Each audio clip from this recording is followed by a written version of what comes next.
Radio. Good day, and this is New Music Marky and his wonderful wife right here on Red Lamp Radio, the UK station with a Spanish heart. How you doing this afternoon? We do have a nice interview with Greg from She Loves to Shop, and I'm looking forward to that. And we're back, and I'm talking with Greg from She Loves to Shop. How you doing, Greg? Good to see you again. Oh, yeah. I'm glad to be here. We had a test run there before, right? Yes, we did. We had to jump through some hoops and run some circles and technically challenged. And where are you from again? I'm from near Fort Wayne. I'm not in Fort Wayne per se, but I'm like 15 miles down the road from Sweetwater Sound. Oh, okay. The famous Sweetwater Sound. The famous Sweetwater Sound. I'm glad I don't live there because I would be broke. That is for sure. Okay. Are you ready to get started with the interview? I thought we already were. Yeah, we're doing it, but are you ready to get started for real? I am. So seriously ready. All right, Greg. I'm sure the listeners and myself want to know how you came up with the name She Loves to Shop. The short answer, my wife loves to shop. And if she didn't love to shop, this house wouldn't have anything in it because I do not love to shop. I despise it. You're lucky to see me pushing the cart. Okay. So that's your job when you go shopping, you push the cart like me, right? Yeah, I follow her all around, and I usually go around in circles, and then she, goes that direction, and I go the other direction, and I don't know where she went. And I know. Yesterday I was shopping with my wife, and I was walking in front of her, and I went to turn around to say something to her, and she was gone. And there was another gentleman standing in the aisle, and he looked at me, and I go, "I lost my wife," and he goes, "I can't find mine either." She'll take off, and somebody will come up walking next to me or whatever, and I'll start talking to him. Okay, so the name She Loves to Shop comes up because of your wife. Yeah, that's how it started, but it turned out to be a better name than I could ever have hoped for. Because shopping is a good thing, can be a good thing, but when it's just consumerism, materialistic point of things, it can get out of hand. And when that's all people have on their mind is materialistic attitudes, that could be a problem. Yes, I can understand that.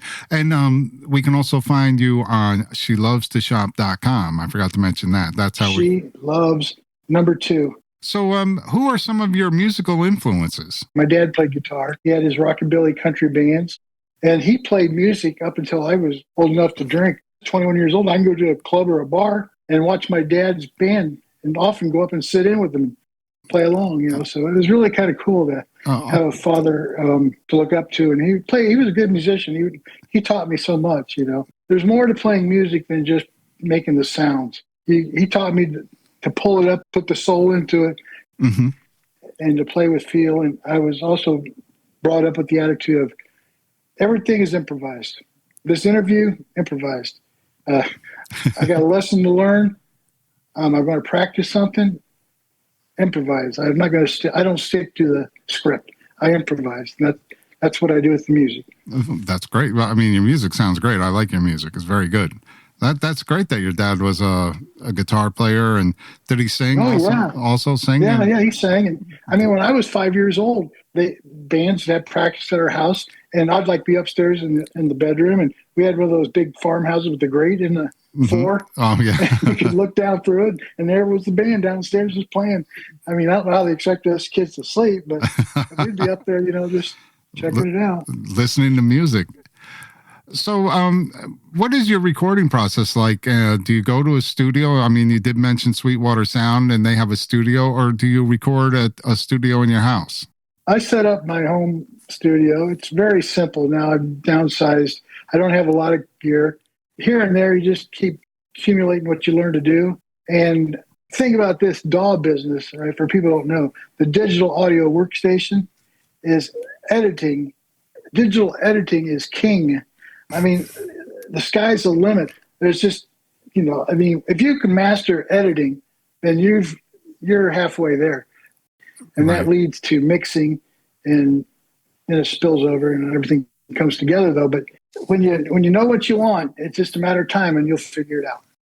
So when you're writing a song, what comes first, the music or the lyrics? For a long time, I was really hard on myself because I couldn't write a song. I couldn't come up with anything. And every once in a while, I maybe come up with one or, something on the acoustic maybe. But I really didn't take off as a songwriter until I got into the DAW, until I got the screen. Okay. And once I got the screen up there in front of me, though, I just started like painting with sound or, sculpting. And that's really what you do is you edit, you massage the music, you work it. I started putting ideas on the DAW, and I pretty much do all the music first. I put it down the music bed, and then I put the lyrics in. A lot of it is first takes. My vocals, pretty much all first takes. And I'll write the melody as I go. I'll do the first one. I'll say, that first part's good. I'm going to change it. I'll do the next comp. Then once I get one I like, I'll do 3 or 4 more trying to copy it, perfecting it, making it a little tighter. Right. And then it's a matter of, I'd call them first takes, but they're all like right in that session right then and there. And so after sometimes it only takes an hour, it starts to make sense. I mean, I don't pre-think this stuff saying I'm going to go in and write this song called this, that, and the other. Right. I'll just start it out. It's all a surprise to me. I really am. That's why, we can't get any further without telling you, I have a lot of faith in God and I trust in God. And as I've been working music in the DAW, I've had moments where I'm so frustrated with what I'm doing. I'll say, I hit the wall, I can't go any further. It just sounds awful. I'm so down on it. And I can hear, trust me. I hear, trust me. And I'm like, okay, I'm not going to argue with that. I will. And I'll put it away and I'll come back to it later. And so as the process opens up and goes on. Okay. That's great. That's great. So I think you have about 5 albums, if I remember correctly. Yes, yeah. I just released album number 5. There you go. And what's the name of the new album? Peaceful Teenage Bully. Okay, Peaceful Teenage Bully. And I did see that on the website. And so how do you feel your music has evolved since your first album? Oh, it's just been, it's really, I don't know if it's improved 1,000%. I mean, I didn't know what I was doing at all when I first started. The learning curve was so steep. And once everything just started clicking, but it took a long time, a lot of hours in that chair, a lot of time experimenting, trial and error. So your music has definitely gotten a lot better since that first album. I learned how to do it, I learned how, I kept watching videos on things on YouTube. I garner tips here and there from stuff that makes sense. If I can figure it out and understand it, I'll try it. I learned about side chaining, which is big. I learned about mid-side compression, mid-side equalization. Yeah. I learned about I studied it. I mean, I didn't just glance over it. I mean, I want to know what mid-side actually is. So I read the whole technical paper, on what mid-side processing is. And I'm like, man, I don't know what I'm doing, but I sure am learning a lot. Yeah, now I got a headache. But, what I wanted to say was about mixing. I didn't want to be an artist. I guess where I'm at today is I'm embracing the idea that I'm an artist. And I have to take the music to you and the public as an artist. And I've been wearing a producer engineer hat for 90% of this time. So I never took the artist part very serious because to me it was just performing it. Just perform all the parts and put it together. And, don't give the artist any real thought. Well, things have changed and caught up, and I've evolved. I can produce, or I can record it, I can mix it, and fairly quickly compared to what I used to. And people want to hear it because they're telling me they like it. So if I got to put it out there, I got to step forward and do things like this, and it's okay. I like it. There you go. And which brings me to my next question: what would you be doing if you weren't doing music? I'm retired, and I've been retired since 2004. And that's an interesting story. I can tell you quickly. My wife is a professional. She's a nursing supervisor at a place. So she's kind of like in the administrative part. Mm-hmm. She makes the big bucks. Okay. And when we first got together, she was just a factory worker. And I worked at a factory as an electrician. And when we got married, though, the place she worked at was closing down. So the government was offering this monies to anybody that would want to go to school because of this program the government offered. And so she says, yeah, I've always wanted to be a nurse. So she went to LPN school, went through it, graduated. I worked, support us, and then after she graduated, she started making advancements in her workplace. They saw that she had her act together and she management material. So she started moving up and up. And within a couple of years, she started making more money than I was. And by that time, we've had a couple kids, and we were having a heck of a time with daycares and Oh, yeah, babysitters. So she looked at me, and I was having some health issues too. I had developed a hernia, and I was getting ate up pretty good in the construction thing. So she looked at me and she said, "Hey, you stay home. You're good at cooking. You know how to clean a house. You know how to do all this domestic stuff, and I'll go to work." Because she said I'd go crazy if I stayed home. Okay. So I said, okay, I'll do that. That sounded good to me. So what are some of the challenges you faced in the music industry, and how did you overcome them? Well, my biggest challenge, I think, the point I had to prove to myself was that I could sing. And here just recently, I've been being called a singer, and that sounds really strange to me. I told you I was in a band when I was younger. My brother and I had a band in high school. We played clubs. We played a rock and roll band, dance band. Mm-hmm. And we followed my dad's footsteps. We went into these clubs he played and said, "Hey, we're Dwayne Wiggs' kids, and we got a band." And they said, "Okay, kids, we'll give you a shot." And my brother was about 15 years old, and I was 17 and 18, and we were all underage. I don't know. I get lost when I go off like that, but do you remember what we were talking about? We were talking about what were we talking about? What are some of the challenges? Oh yes, I couldn't sing. They all told me I couldn't you face sing. in the music industry. So obviously, the challenges were that you started out. You were very young. You and your brother playing gigs. When I was young, they told me I couldn't sing. They get away from the microphone. And when I was first recording stuff back 30 years ago, they were like, "Just do instrumentals, man. Don't try to sing. Just do instrumentals." And I took the challenge as, "Hey, I'll do my own songs. I'll write my own material. I'll find my own way, and I'll call it style. I'll be a stylist. I'm not a singer. I'm a vocalist." And so, I had to prove it to myself because I knew inside that I could sing. I just couldn't sing like other people. Right. Or, their stuff. Well, so, your songs sound great. I like your music. Good vocals. You got good vocals going on. Yeah, they're getting better. So that was a big challenge to me coming up because I had this chip on my shoulder that you're not a singer, dude. Don't even try. My sister was a great singer. Mm-hmm. My brother could sing, and my dad sang, and I sang, and they told me to stop. Yeah, so it made me mad. So you worked yourself into being a good singer. You worked hard at it. Sounds like you worked hard at everything you've done. Yeah, but it's just like being a one-man band. Mm-hmm. I tried bringing singers in. I met guys or girls. I met people that could sing. But this whole thing is, I've done the band things, and you can't I couldn't do original music with other people because they weren't interested. They were not interested. Mm-hmm. I couldn't get our band to play hardly original music because their attitude was nobody will want to hear it. And what are you talking about, man? If it's kicking butt, they'll listen to it and they'll dance. Right. So anyway, after frustration, I finally realized that if I wanted to get it done, I had to do it myself. So at home, set up, trying to put down a tune. There's nobody else here. Who's going to do it? You are. So we did it. There you go. Get to it. Get to work. That's right. So the new album, what was the name of the new album again? Peaceful Teenage Bully. Peaceful Teenage Bully. Which song on the new album was the most challenging to write and record? I have to think on that one for a moment.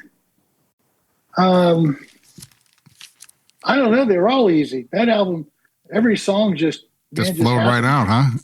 Yeah, I mean, it did. There wasn't. I don't know. There wasn't anything that I might be wrong. Let me think. I got to play through the titles in my mind. Everybody's got his finger to his head. He's trying to turn on the brain. Yeah. No, seriously. I think every song.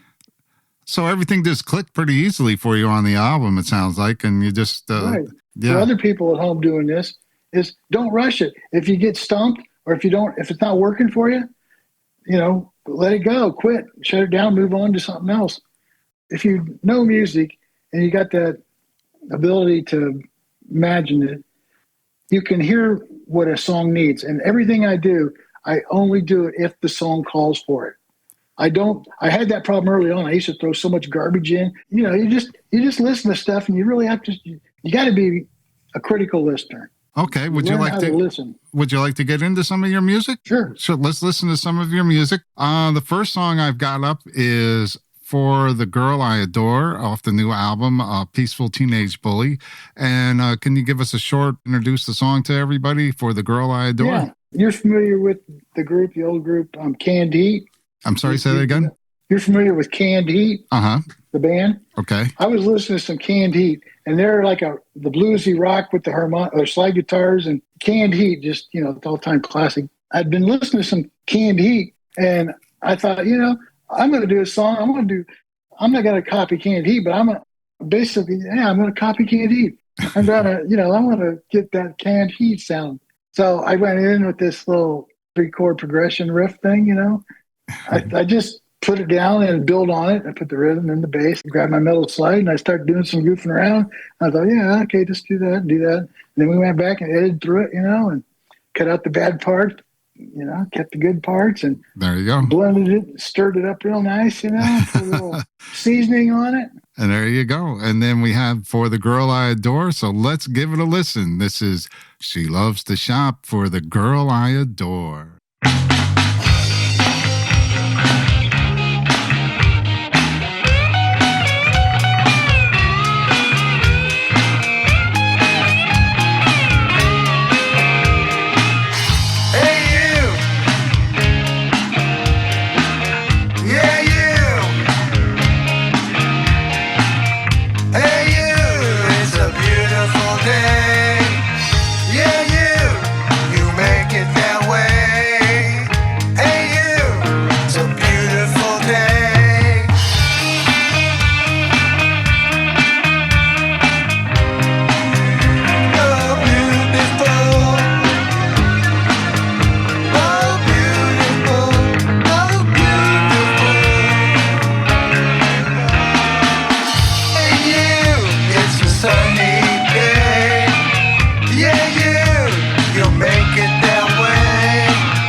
Hey, yeah.